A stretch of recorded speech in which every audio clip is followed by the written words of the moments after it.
Infection on Halo, one of the staple most popular modes in the franchise's history. For 20 years, Halo players have infected one another and played fun custom games with the Infection game mode. From Halo 2, where you had to swap teams after you died, all the way to Halo 5, which had one of the most robust infection modes I'd ever seen. It seemed like every different version of the game mode kept on getting better, we're not talking about Halo 4's version, and then Halo Infinite rolled around. The colossal failure of Halo Infinite Infection was a colossal failure.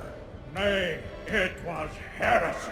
And boy, do we have a lot to talk about. So where to begin? And I guess a good start is the Halo community had to wait over a year and a half for the Infection game mode to launch on the game. What did people use in the meantime? There was a leaked version of the game mode. It didn't really work very well, and then when Forge released after a year, you could use the scripting game mode to change teams if you killed someone. Unfortunately, that scripting logic had to be done for every single map. It wasn't for one specific game mode. It worked, but it was a lot of work.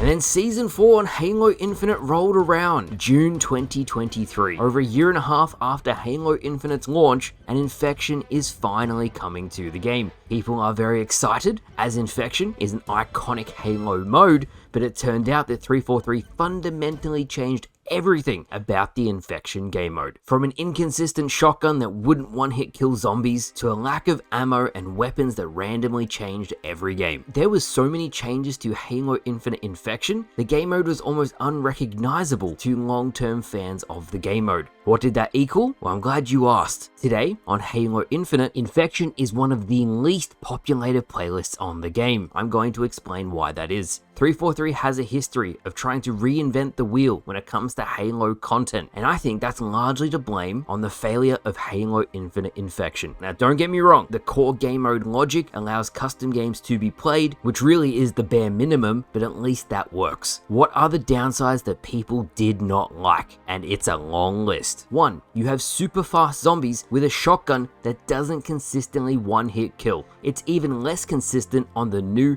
networking model. That playlist is so dead, I could barely find matches in it today, and I was searching at peak times. When Bungie made Speed Demons, the Halo 3 Zombies version where they move very fast, they made sure to make it on maps with long laneways. So even though zombies could speed, they were a one-hit kill with the battle rifle, and you could take them out easily. You combine the super fast zombies, the shotgun that doesn't one-hit kill consistently, and then a majority of small arena maps where you can get overrun very easily. Halo fans who had played Infection in the past enjoyed a game mode where you could run and gun, you could hide, almost every playstyle was supported, and it made it more fun for people. 343 fundamentally changed this. No longer are you encouraged to run around the map. 343 themselves said the idea now with Infection is just to hide and survive, but for many players, they found that boring. You can literally win Infection games by just hiding in a corner, timing the active camouflage that respawns, and just by sitting there, you can beat people who run around and get kills. Now it gets even worse, and it's in relation to scoring. I said just before, if you just hide in a corner, there's a very good chance you can win the game without killing anyone. But what if you're infected? What if you start the round as the infected player? Well, guess what? You're gonna lose. The points you get for infecting a Spartan are almost zero. So if you are the unlucky player who spawns as a zombie twice in a game, and it can happen, you've instantly lost the game. You have no hope of winning at all. Past Halo games would reward the player who can infect many people quickly, and they still had the opportunity to win. Even after the Halo community gave feedback about this, nothing was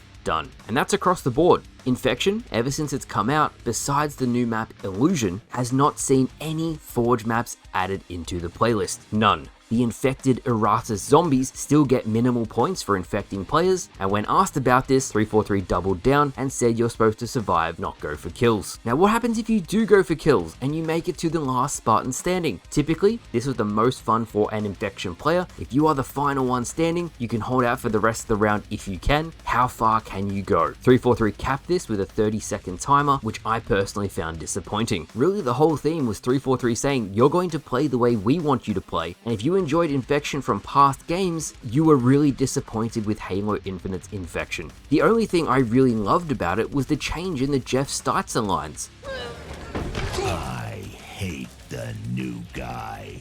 That was good, but on the downside of that, you can't even toggle off the Erratus overlay, the red mask and the red armor, if you are wanting to play custom games. Now for me, when I'm judging something, I look at the little details. I'm like, what were the Halo community like? What are those things from past games that really make an experience special? And anyone who has ever played Halo Infection in their lives, whenever the final Spartan is infected, the zombies will run to the body, they'll teabag it, they'll swing energy swords at each other and at the body. It's kind of like a tradition at this point. Halo Infinite, as soon as the round ends, to stop this, it removes the player's ability to move, because God forbid little Jimmy gets teabagged after the round ends. I am not even going to get started on social features, how you can't even talk to the enemy team. It is such a missed opportunity. So really, it's no surprise Infection is the least populated Halo Infinite playlist. Every time you load into a game, the weapons, the power-ups are going to be in different places, you barely have any ammo, the shotgun is inconsistent and you get infected a lot because of it, the super fast zombies on the very small maps, it was hard for me. I can't even imagine a casual player trying to kill them, especially if they're invisible. Not because they're hard to see, but it actually takes the aim assist away, meaning the shotgun pellets don't accurately deliver damage consistently. It makes the shotgun even worse. I didn't even mention this, but the bot pathing doesn't work. If there is a bot in your game and they are infected, they're useless. They'll just jump off the edge. I love the concept of Erratus taking over Spartans with the AI. I don't mind that at all. It was actually more disappointing when 343 canned the multiplayer story because it was actually getting good. In future, as 343 heavily relies on forgers to create content, I hope some Infection Forge maps come to the game, kind of to refresh the playlist, and when that refresh happens, I hope 343 looks at the game mechanics as a whole, takes on the feedback people have provided, and makes the game mode better on the whole. So let me know what you think down in the comments below. What are your thoughts on Halo Infinite's Infection now that it's been out for about a year? If you wanted my honest opinion, balance the shotgun so it's more consistent, give some more base starting ammo so the average player can do a bit better, make the active camouflage only 50%, add a toggle for the Erratus red overlay, and fix the scoring issues so you still have a chance of winning no matter what you do. And then I think it would be a fantastic fast-paced version of the game mode, and it might take it from the least populated Halo Infinite playlist and give it some new life. So thank you for watching, I hope you enjoyed,